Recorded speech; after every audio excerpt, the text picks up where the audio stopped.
we go again. Undeniable recession in the United States and the dark cloud over the European Union, which might drag the economy down after the USA. I'm Thomas, and in this video, I will cover these topics from the latest macroeconomic data releases. And let's see what happened this week. Everything worked perfectly. The Swiss parliament rejected the rescue package for Credit Suisse in favor of UBS Bank, but no panic, they reused the so-called emergency law. In addition, the Fed is already starting to plant the seeds of a recession, as at the last meeting, recessionary predictions are coming above the water. Of course, they are talking about the end of the year instead of the current situation, which is unfortunate because it means it will take a long time. In the meantime, the Chinese government is pouring loans onto the people, which is a clear preparation for a more aggressive reopening of their economy. The question is, what other factors would bring a sudden Chinese opening on full gas? And alongside the barely decreasing CPI, the core CPI just won't give up in the United States. The growth in the food sector has slightly decreased, but the price of energy services continues to be at its peak, even with suppressed energy prices. However, there are some concerning possibilities coming from the European Union, not counting the fact that the British should slowly buried. So let's take a look at these. Monday will be relatively calm with only one notable data release: the US Empire State Manufacturing Index. This will mainly be important for forex traders due to its smaller but immediate impact. Tuesday, however, will be more exciting, although due to the importance of this week's macroeconomic data, a longer explanation than usual is necessary, so unfortunately not everything can be included here.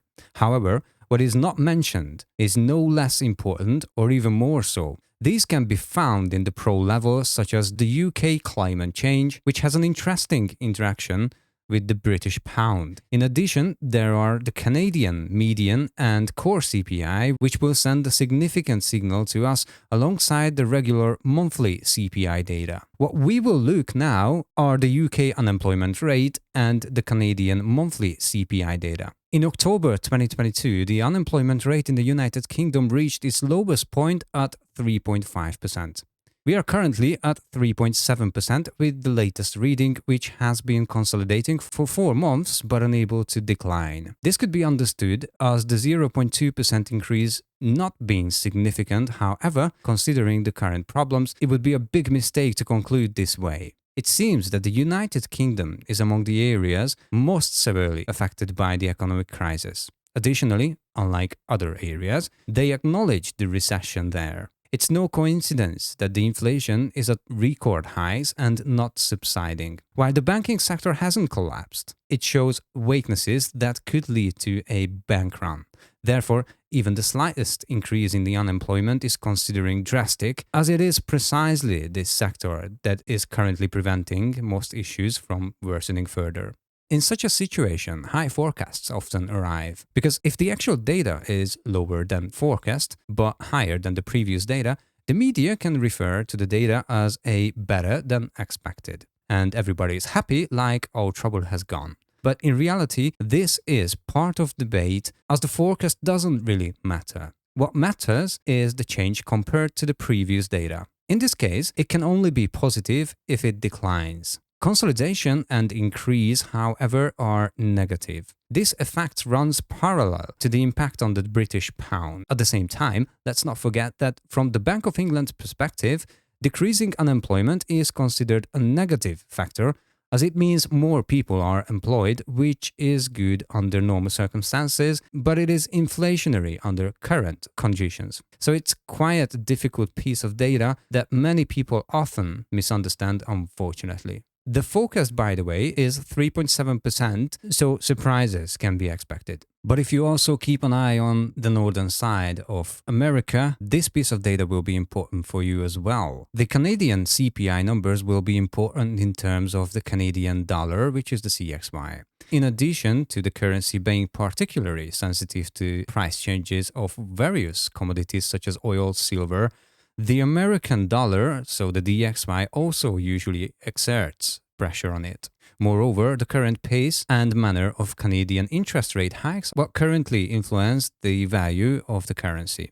Since interest rate hikes are closely related to changes in the level of inflation, the market and especially the banking sector will react to the release of inflation data. And it is important to note that the Bank of Canada is almost uniquely pausing interest rate hikes. The rise in oil prices over the past 2 weeks has been very supportive of the currency along with the silver. So, with several positive factors in play, the CPI could be decisive if it rises. After a very large jump from minus 0.6% to 0.5%, the latest data showed a 0.4% rate, which we can call stagnation. With the existing factors, the CXY maintained its positive reaction. So the market did not consider the 0.1% drop a negative impact, which is great information for determining the threshold values. This means that the positive effect can still be achieved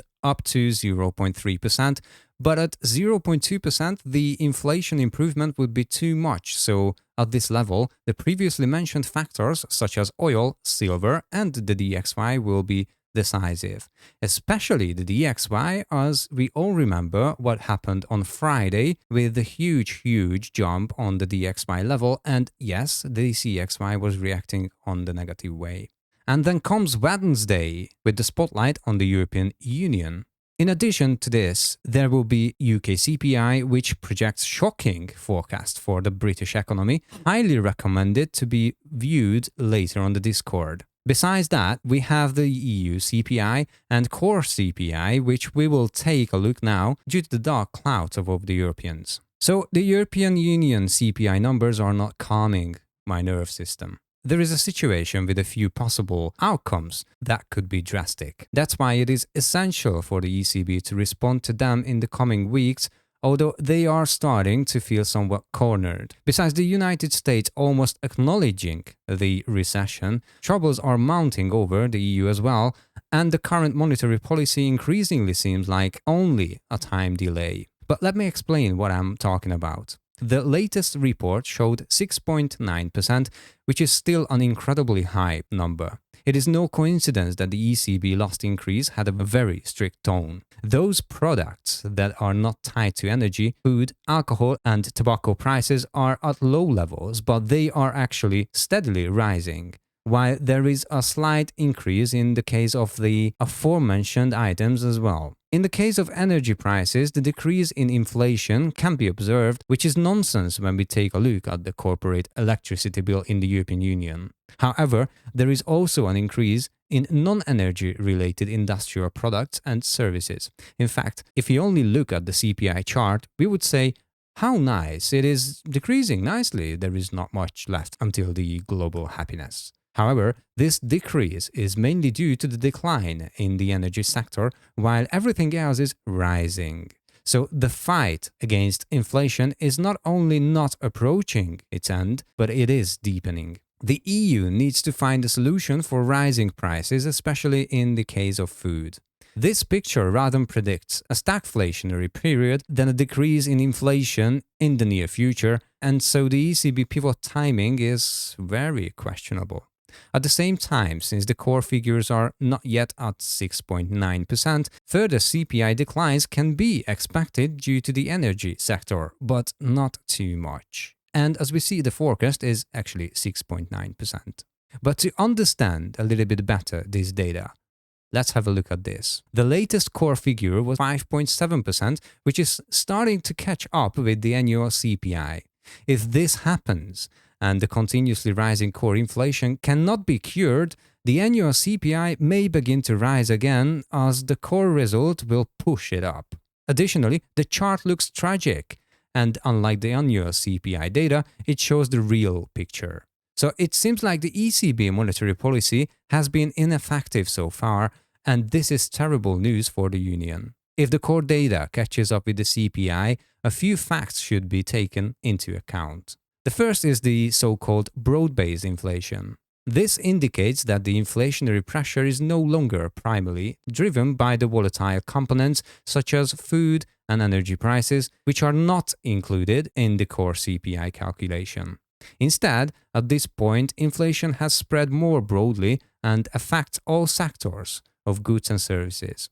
clear sign of this can already be seen in the detailed inflation data. And here we would have a persistently high inflation, which is the stagflation itself. The rise in the core CPI, even if the regular CPI declines, is a sign of persistently high inflation, which is more difficult for the ECB to control. This also means that the structural factors promoting inflation, such as labor market tightness or supply chain disruption, have not been resolved. This would not be a big surprise, but it is time to face this possibility as it cannot be swept under the rug anymore. In such a situation, the ECB may consider further tightening in its monetary policy, or implementing other inflationary measures depending on the factors behind the core CPI growth. This may include further interest rate hikes, a reduction in the central bank's balance sheet, or tightening credit conditions. But as the banking sector also suffers severe damage, this could be a real coup de grace for this sector. However, the ECB needs to balance its effort to regulate inflation with potential impact on economic growth.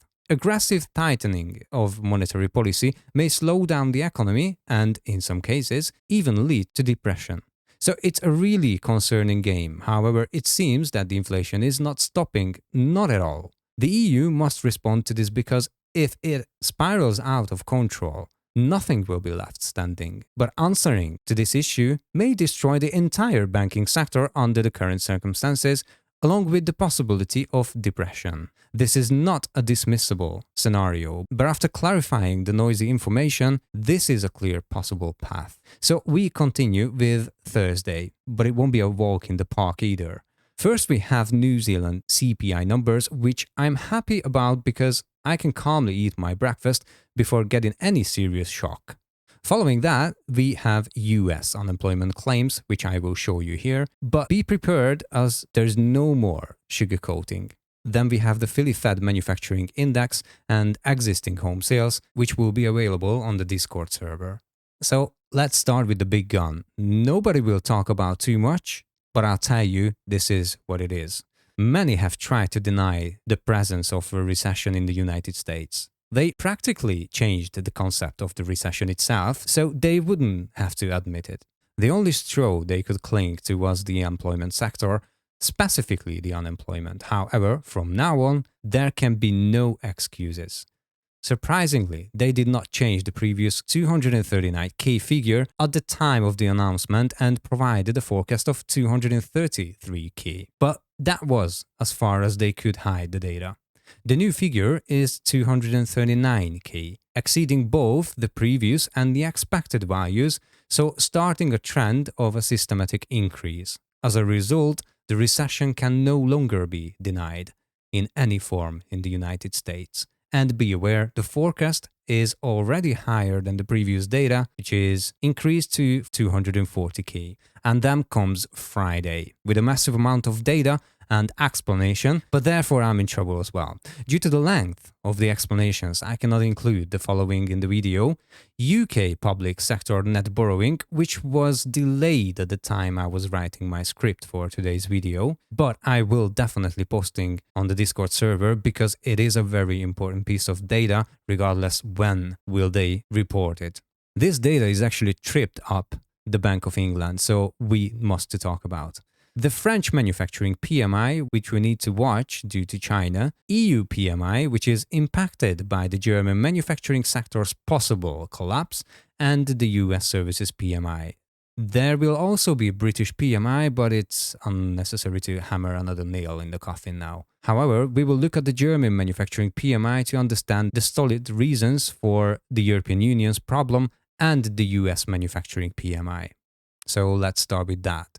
The German Manufacturing Index is a determining part of the overall European Union data. However, compared to France, German production may have less success in acquiring cheaper energy carriers given the increased pressure from the United States. Therefore, the two areas, so France and German, counterbalance each other in terms of the EU PMI data. Nevertheless, from the Euro's perspective, it is the German data that is more decisive, so it will be worth to paying attention to the trend-like difference between the two PMIs, so the French and the German. For now, it is not expected that the data will rise above 50. In fact, The last drop to 44.4 points shows the opposite. That means most German companies do not have much profit expectations for this year. The fact that the last data was able to drop so low indicates an increasingly gloomy picture in the manufacturing sector. Its impact on the euro is much more significant than the French data. In case of the further decline, not only do we see the continuously damaged manufacturing sector, which is, by the way, a positive news from the EBC's perspective, but also its potentially negative impact on the euro. The euro index, which is the EXY, has held up quite well against the US dollar, which is the DXY, but if the DXY strengthens even a little, in case of worsening data, there will be less chance for the euro. That's a very interesting situation, so that means if the German manufacturing PMI slips a little bit lower than it was on previously, another time what we experienced on Friday when the DXY was jumped so high could completely crash the euro. So keep an eye on that data definitely. And here is a very similar information from the United States. The relays of the US manufacturing, and by the way, the services PMI data usually has a significant impact on the price movement of the DXY. The volume increases substantially at the time of the data relays. In the case of this data, unlike the Europeans, the current change also triggers an instant reaction, while trend-like long movements influence more considered market participants. In terms of current movements, a decreasing number compared to the previous data is fundamentally negative, while an increase has a positive effect on the currency. Since the previous data was 49.3, showing an improvement compared to the previous value, we should pay more attention to the next value as we are within reach to the 50-point level. Above 50 points, the operation in the manufacturing sector collectively paint a positive picture for themselves, which also has a positive impact on the DXY. Regarding somewhat larger trends, one trend has been on the rise for just 4 months. Recently, there has been an increase in layoffs due to the pressure on businesses and production losses. Let's just take a look on McDonald's. As a result, the surviving businesses have been able to show an improving picture in 1 or 2 sectors, as they had to meet demand alongside the fallen businesses. So this few months improvement in the data can be relatively easily explained, and that is why it has no negative impact on the CPI numbers yet, at least for this data, and only for now. Above 50 points, we can talk about explicitly good production activity, which is particularly unfavorable in the fight against inflation. Since demand suppression is becoming more effective, it is not necessarily expected that the data will reach significant highs in the current environment. If we look back at the past 2 years, we can identify the sinking trend, and the current positive production is a correction of that. In case of a decline, we can confirm the further slowdown of the economy, which separate from military activities has a negative impact on GDP and thereby on the currency as well. So all in all, this will not be an easy week regarding macroeconomic data, but let's take a look how should we understand the market right now. On Thursday, the weekly performance summary could have even been about turning out quite positive, but on Friday the DXY felt almost overly neglected, so it made a strong bullish engulfing candle for attention-grabbing purposes. And, well, it succeeded. And once again, he reminded the market that amid the great joy and happiness, he is actually the boss. And if he says enough, then it's enough. In response, the otherwise entirely positive weekly stock market performance turned negative on Friday. It only became a little red because the market closed for the weekend in the meantime. The market's sensitivity to the US dollar highlights the warning signs to watch. Most sectors responded negatively to this, with a few exceptions, one of which I would like to highlight. With durable consumer goods, the automotive industry turned out to be quite mixed. While Ford closed the week in neutral, Tesla, albeit very slightly, closed in the negative. So what is important about Tesla now? Earnings are coming on 19th, and many are excited about it after the consolidated vehicle sales declined in the United States. In terms of sales, Tesla is showing the best performance, so the first quarter revenue data will be crucial. What is positive sign is that there hasn't been a wave of selling before the earnings. However, on the 17th, Tesla's cycle ends, which may result in a very short correction, but it will be worth considering the subsequent cycle opening together with the new earnings data. So what we're going to do in the Discord server, we're going to investigate the earnings information and then compare to our cyclical analysis. The strengthening of the United States dollars on Friday, however, stirred up not only the stock market but also the forex. The euro withstood the turmoil best, working back most of its losses by the end of the day. It is still closed with a negative candle, but it confirms what I mentioned last week, that it's nicely resisting the movements of the United States dollar now. Perhaps the Swiss franc could also be highlighted because although it closed a negative trading day, the trend and structure have not been damaged yet, so it may be interesting in the long run, unlike the euro. However, if we have to mention the Japanese yen, the sudden and very negative reaction clear, which made it a great pair with the DXY last week, and believe me, we wasn't bored at this day. In addition, last week I mentioned the Australian dollar and the New Zealand dollar. Both reacted drastically on Friday's event, but the QE showed a more negative picture. The technical picture has not changed yet. Both are still building bearish flags, but the QE breakout intentions seem stronger now. And the crypto market, we always talk about the crypto market, on the other hand, gained some momentum, and last week's mixed performance was largely turned into a uniformly positive one. By the way, let me show you something. Our volume indicator shows that the slight increase in trading volume helped the market in its rise, but this rise is not extraordinary and could only perform at the average of the past 2 weeks, which is still in the drastically low category. Additionally, we beautifully closed the volume weekly cycle, so we are eagerly waiting next week's performance. Moreover, Bitcoin, whose live chart, by the way, can be found on the Discord server, has reached its most important zone and almost stopped at the lower resistance with large precision. The good news is that it reacted only moderately to the aggressive DXY, which means that the trading volume was sufficient to prevent the plunge. Many questions arise about what's next. At this point, we are watching to the wall ahead of us instead of guessing, looking for signs of rejection or break attempts until the trend reversal is determined by the lower barriers such as 28,715 and the potential interruption of the rising momentum. These factors will reveal the direction for the upcoming period. So all in all, I hope that this information was useful for you. Remember, at the pro level, we analyze every major macro data and draw the proper conclusions when they arrive. If you want to join, visit our website, link in the description. In the meantime, I would love to hear your thoughts and opinions in the comment section. For example, what do you think about the European Union's economy right now?